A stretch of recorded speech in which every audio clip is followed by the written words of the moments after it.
علیکم حضور، میرا سوال ہے کہ سورہ کہف میں معراج موسوی سے متعلق جو کشتی میں سوراخ کرنے کا واقعہ ہے اس سے کیا مراد ہے؟ کشتی میں سوراخ کرنے کا جو واقعہ ہے اس سے مراد یہ ہے کہ وہ غریب کسانوں کی کشتی تھی اور اس سے پہلے پیچھے اس کو پتہ چل گیا تھا، جو بھی بزرگ تھے ان کو پتہ چل گیا تھا اللہ تعالیٰ کی طرف سے کہ بادشاہ آ رہا ہے اور جو ٹھیک ٹھاک کشتی ہیں سب کو چھین کے لے جائے گا، اور یہ غریب کسانوں کی کشتی ہے، اس لیے اس کو داغدار کر دو۔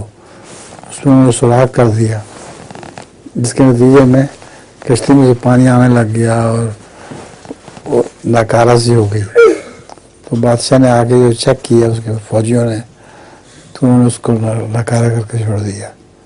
جب وہ چلا گیا تو پھر ٹھیک ٹھاک ہوا دی۔